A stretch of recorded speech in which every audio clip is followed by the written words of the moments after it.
هل لك سر عند الله بينك أنت وبين الله؟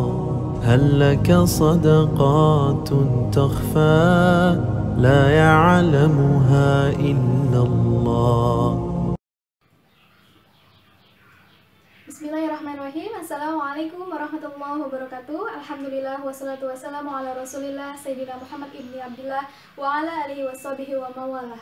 Alhamdulillah teman-teman yang dimuliakan Allah, sampai hari ini, ya entah hari keberapa nih, kita masih setia berada di rumah karena kita taat dengan anjuran ulama dan umaro. Yang mana kita tahu di luar sedang ada pandemi yang sifatnya sudah internasional yang terjadi di seluruh belahan muka bumi. Hikmahnya mungkin Allah ingin mengistirahatkan sejenak bumi ini. Allah pengen Allah ingin hambanya lebih fokus untuk urusan akhirat, bukan urusan dunia. Memindahkan segala urusan dunia, urusan di luar rumah ke dalam rumah, supaya kita lebih dekat dengan keluarga, kita lebih produktif dalam rumah, bukan untuk malas-malasan ya, tapi lebih produktif. Terlebih lagi Ramadan, perbanyak tilawah, perbanyak berdoa, perbanyak sedekah, atau ya membantu orang tua, apapun lah ya yang lebih produktif, bukan untuk rebahan. Enggak, hikmahnya banyak sebenarnya. Bukan berarti kita di rumah nggak bisa ngapa-ngapain, tapi kita bisa melakukan semua itu yang tadi di luar rumah, pindah ke dalam rumah. Lokasinya aja yang berubah, kegiatannya masih sama gitu ya. Jadi perbanyak tilawah, lagi Ramadan nih, usahakan minimal 1 kali hatam Al-Quran. 1 huruf yang kita baca mendatangkan 10 kebaikan. Alif Lam Mim, dalam surat Al-Baqarah ayat 1, Alif Lam Mim itu 3 huruf, 30 kebaikan, Masya Allah. Makanya perbanyak tilawah, minimal 1 kali ya hatam. Terus bukan berarti pas lagi Ramadan nih rajinnya, terus pas sudah di luar Ramadan malas-malasan lagi, jangan. Bawa kebiasaan baik di Ramadan ini di bulan-bulan lain. Sholatnya tepat waktu, jangan lalai. Mumpung lagi di rumah, nggak ada kegiatan apapun kan gitu, jadi bisa sholat tepat waktu. Bukan berarti kita ada di rumah lantas kita takut sama virus. Takut kok sama virus, bukan sama Allah. Mohon maaf, takut itu sendiri terbagi menjadi 2. Yang pertama, takut yang tobi'i atau khauf tobi'i, dan yang kedua khauf syar'i. Khauf tobi'i adalah yang manusiawi. Misal contohnya, kita takut dengan hewan buas, bukan karena kita tidak percaya sama Allah, tapi kita tahu mereka hewan buas, mereka bisa memangsa kita, makanya kita harus waspada. Dulu pada zaman Nabi Musa dan Nabi Harun alaihissalam, ketika Allah memerintahkan beliau berdua untuk mendakwahi Fir'aun, beliau berdua merasa khawatir. Kenapa? Karena beliau berdua tahu gimana kejamnya Fir'aun. Kita tahu lah semua, bayi tidak bersalah aja dibunuh gitu kan. Beliau berdua merasa khawatir ketika nantinya Fir'aun akan melampaui batas. Tapi bukan berarti beliau tidak percaya sama Allah, tapi ya sebagai waspada aja, mawas diri gitu. Jadi itu masih diperbolehkan, masih manusiawi. Nah yang tidak boleh apa? Yang takut yang syar'i. Contohnya misalkan kita takut miskin. Kenapa harus takut miskin? Allah yang maha kaya, Allah yang punya alam semesta ini beserta dengan isi-isinya gitu kan. Gak usah takut miskin. Selama kita ikhtiar, insya Allah Allah akan menjanjikan apapun, asal syaratnya tadi ikhtiar. Ikhtiar sebelum tawakal. Berdoa doang percuma. Ikhtiar tanpa berdoa juga sama aja bohong. Jadi harus imbang antara ikhtiar dan tawakal gitu. Jadi yang tidak boleh adalah yang syar'i, yang menyamakan takzim, menyamakan dengan Allah atau bahkan melebihi, itu yang tidak boleh. Nah gimana nih menyikapi dengan wabah yang terjadi? Dulu zaman kenabian juga pernah terjadi wabah dikenal dengan ta'un. Lantas apa yang dilakukan? Pertama tentunya dengan senantiasa berdoa, memohon perlindungan kepada Allah untuk menjaga kita, karena hanya Allah satu-satunya zat yang mampu menolong kita. Kata Allah, "Fallahu khairun hafizan wa huwa arhamur rahimin."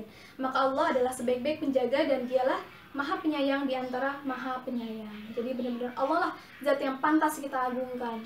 Terus kita berdoa juga, doanya yang sesuai dengan didasarkan dengan Al-Quran dan As-Sunnah. Kalau Al-Quran kita tahu lah, Al-Fatihah, Al-Baqarah ayat 1-5, atau ayat kursi, akhir Al-Baqarah gitu ya. Atau bisa juga dengan Al-Mu'awwizatayn atau dikenal dengan 11 ayat, yaitu Al-Falaq dan An-Nas. Kalau yang berdasarkan dengan As-Sunnah atau hadis, itu kita bisa baca zikir pagi petang. Bukan untuk ketika ada wabah aja ya, ketika tidak ada wabah juga bagus untuk dibaca, jadi dirutinkan. Contohnya yang Bismillahilladzi la yadurru masmihi syai'un fil ardi wala fis sama'i wa huwas samiul alim. Dengan nama Allah yang tidak membahayakan, dengan namanya segala sesuatu yang ada di langit dan di bumi. Dan ialah maha mendengar lagi, maha mengetahui. Nah, jadi memang kita harus banget berdoa setiap saat. apalagi lagi puasa nih. Lagi puasa, orang yang berpuasa adalah salah satu orang yang doanya tidak akan tertolak. Dari terbit fajar sampai dengan terbenam matahari, itu doanya semua dikabul sama Allah. Makanya banyak-banyak berdoa. Allah itu malu kok kalau nggak mengabulkan doa hambanya. Berbanyaklah berdoa gitu ya.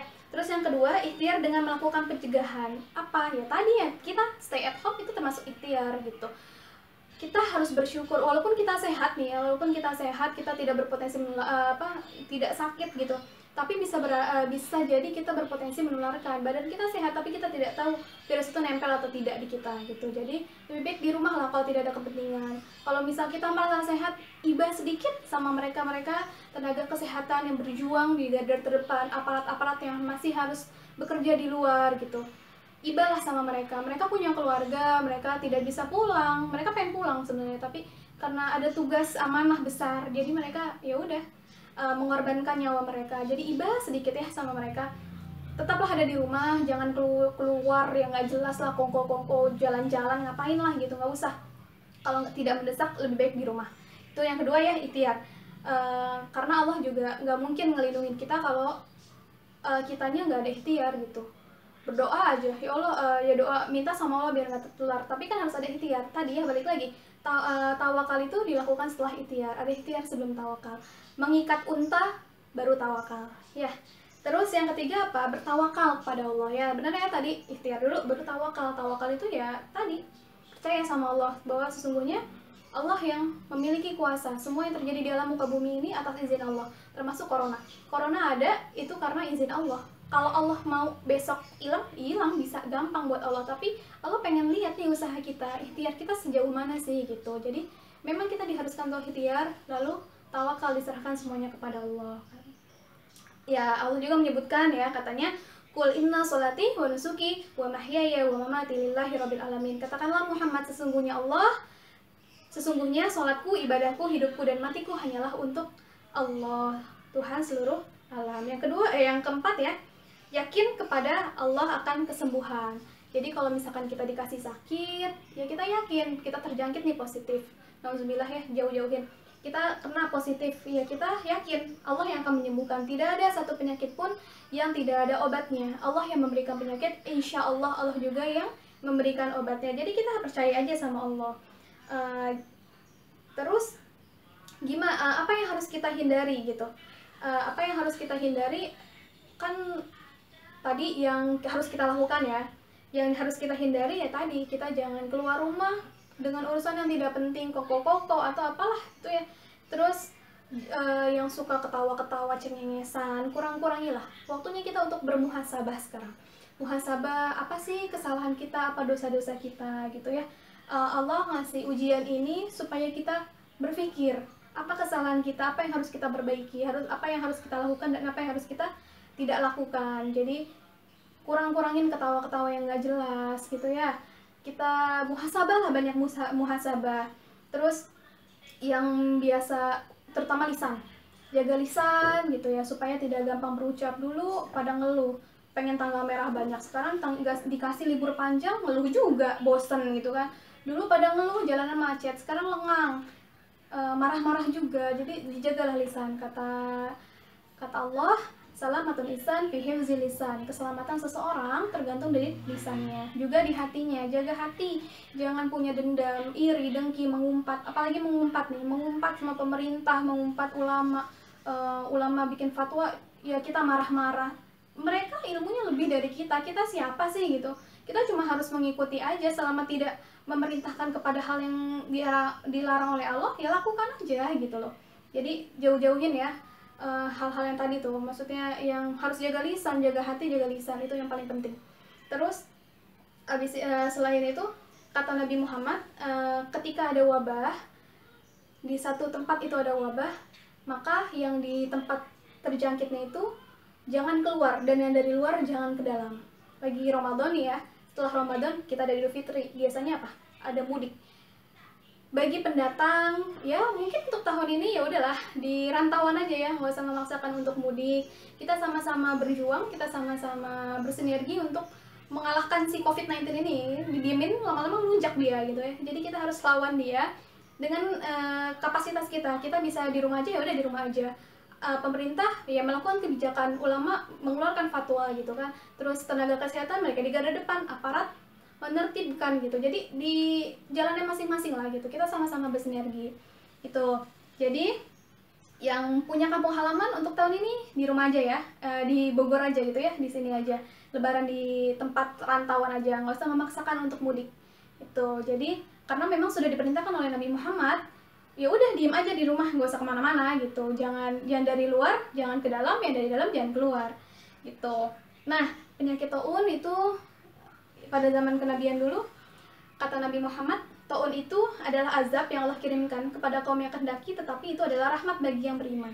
Tidak ada seorang hamba yang ketika terjadi taun, ia diam di daerahnya dengan sabar, ia mengetahui bahwa tidak akan ada yang menimpanya kecuali apa yang telah ditentukan Allah, maka ia akan mendapatkan pahala seperti pahala seorang yang syahid. Hadis riwayat Bukhari. Artinya apa? Wabah ini bisa jadi azab, bisa jadi rahmat.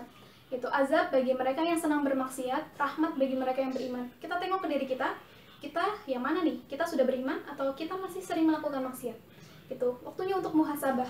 Dan tadi disebutkan juga katanya bagi mereka yang bersabar, berdiam diri, bersabar, dan mengakui tidak ada hal terkecil apapun yang terjadi di muka bumi ini selain atas izin Allah Subhanahu wa taala.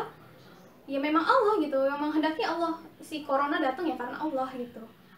Allah mau cabut gampang, tapi Allah pengen lihat kita, Allah pengen lihat usaha kita, ikhtiar kita, gimana nih kita menyikapinya, benar atau tidak, sesuai dengan yang diperintahkan atau tidak. Kita sudah berdiam diri, katanya kalau berdiam diri dengan sabar itu pahalanya seperti yang syahid. Makanya di rumah aja deh, sabar gitu ya, sabar, insya Allah kita mendapatkan pahala yang syahid gitu. Dan mudah-mudahan kita semua terhindar dari penyakit, dari segala macam penyakit yang membahayakan apapun ya. Tetap sehat di rumah, tetap produktif tentunya. Semoga kita juga dipertemukan dengan Ramadan tahun depan, masih panjanglah umur kita untuk melakukan hal-hal baik lainnya.